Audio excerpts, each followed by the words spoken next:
더불어민주당 내란 진상조사단입니다. 최근 정보사 수사 이단에 관한 인사명령지 문건과 관련한 주요 제보가 있어 긴급 기자회견을 통해 말씀드리고자 합니다.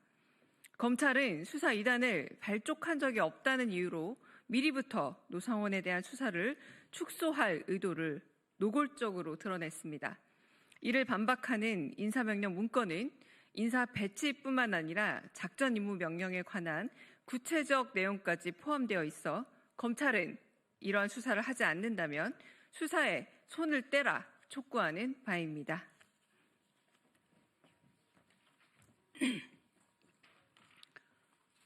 인사명령 문건은 공익제보자 보호를 위해 재구성하였음을 미리 말씀드리겠습니다.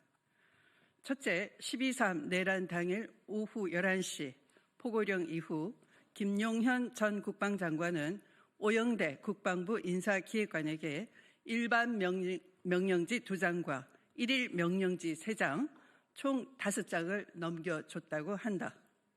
둘째, 일반 명령지 2장에는 몇 시까지 어디로 가고 무엇을 준비하는지 등 작전 임무 명령이 기재되어 있었으며 일일 명령지 3장은 계급, 성명, 현재 소속 등 파견 인사 명령이라고 한다. 셋째, 이 문서는 장군 영관급 부사관 등 통합 인사 명령 형식으로 몇 호 공식 결재, 인사 발령 명령 등은 기재되어 있지 않았다고 한다. 김용현 장관이 오영대 인사기획관에게 전달 확인된 작전 임무 명령 내용은 1. 2024년 12월 3일 화요일 24시까지 93회 수사 2단장은 정보사 100여 단에 위치하여 대기할 것. 2. 2024년 12월 4일 수요일 오전 8시까지 일대 군사경찰 인원은 수방사 현병단으로 집결할 것. 3. 2024년 12월 4일 수요일 오전 8시까지 장비, 승용차 8대, 승합차 석대, 미니버스 석대 수갑 100개는 수방사 현병단으로 집결할 것. 이렇게 요약이 됩니다. 넷째, 정보사 수사 2단의 1대 김상용 대령은 군사경찰 소속 인원 23명으로 중령급 이하 영관, 위관, 부사관으로 구성되어 있으며 김용군 헌병 대령과 근무연 위주로 선발됐다. 다섯째, 2대 김봉규 대령, 3대 정성욱 대령은 정보사 소속 인원 총 38명으로 영관, 위관급 장교, 육사 비호남 출신으로 구성되었으며 노상원 전 정보사령관과 근무연 위주로 선발됐다. 이렇게 제보된 내용을 종합해 본다면 계엄 다음 날인 12월 4일 수요일 오전 8시 수방사 집결 인원은 군사경찰 23명과 버스 등 14대의 이동수단 그리고 체포도구인 수갑 100개를 활용해 수방사 B1 벙커에 가둬놓은 국회의원, 정치인 등을 신길동 등 다른 구금시설로 분산 배치하기 위한 계획이었음이 추론되는 것입니다.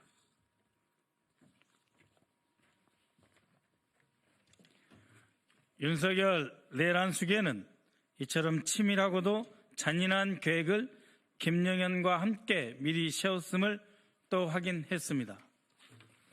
김영현은 지난 12월 8일 새벽 1시 30분 검찰에 자진 출두했습니다. 이는 대검 특수본이 꾸려진 6일 이후 단 하루 만에 1일 만에 출두한 것입니다.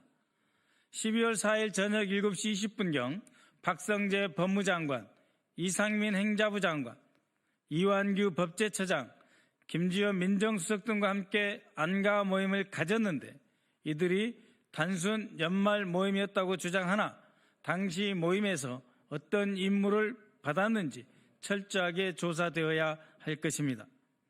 또한 경찰이 6일 김영현 전 장관에 대한 압수수색 등 영장 신청하자 12월 6일 밤 심우정 검찰총장, 김선호 국방차관에게 전화해 장관이 연락이 안 된다며 연락하게 해달라 했고 김선호 차관은 김영현 측근에게 연락해서 접촉하게 해줬다는 국방부 내부 제보도 있습니다. 더욱이 여인영 방첩사령관과 정성우 방첩사 1처장은 4명의 팀장에게 검찰과 국정원이 올 거다 지원하라고 지시했고, 명령을 받은 4명의 팀장은 검찰을 도우라는 지시를 받았다고 시인했다 합니다. 그럼에도 검찰은 이 일을 부인하는 정성우의 진술을 근거로 내세우며 12.3 계엄에 관한 검찰 관련성을 부인하기 급급합니다. 계엄에 실패하자 박성재 법무부 장관은 안가해동을 하고 심우정 검찰총장은 수사권도 없는 내란의 중심인 김용현을 확보하기 위해 직접 뛰었으며, 검찰이 지원하러 온다는 제3회 징언 또한 확보되고 있습니다. 검찰은 김용현으로부터 어떠한 진술 조서도 받아내지 못하고 있습니다. 게다가 김용현에 대한 수사 자료는 공수처에 제공조차 하지 않고 있습니다.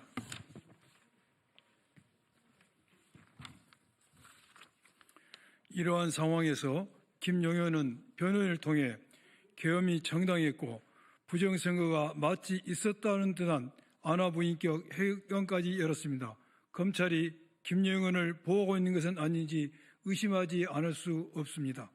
12월 3일 계엄 선포 이후 국회의 빠른 해제 덕분에 큰 불상사는 막았지만 계속 드러나고 있는 내란의 속성은 끔찍하기 이를 데 없습니다. 탄핵은 안 된다는 국민의힘 의원들과 계엄 선포 당시 함께한 사실상의 내란 방조 국무위원들은 각자 자기 살 길 찾기 위해 준내란 상태를 지속시키고 있습니다. 내란 진상조사단은 더 이상 내란 상태를 지켜보고만 있을 수 없습니다. 내란 수괴와 그 공범들의 방패가 되고 있는 검찰은 내란 수사에서 손을 떼고 김용현 등 주요 내란 수괴들을 공수처로 이첩해야 할 것입니다. 공수처는 현재 나와 있는 증거만으로 충분히 윤석열 내란 수괴를 체포할 수 있습니다. 서울시와 서울경찰청에 요구합니다. 용산 대통령실 일대, 한남동 대통령 관저 일대, 삼청동 총리공관 일대, 삼청동 안가지역 일대, 광화문 정부종합청사 일대에 대한 2024년 12월 1일부터 12월 27일 현재까지 CCTV 영상을 국회에 제출하여 주시기 바랍니다. 시간이 흐를수록 대한민국은 무너지고 있습니다. 조속히 내란 특검을 출범시켜 하루빨리 대한민국을 바로 세우고 민주주의를 되찾는 일은 윤석열 내란 수괴의 구속입니다. 공수처는 지금 즉시 윤석열을 체포, 구속하십시오.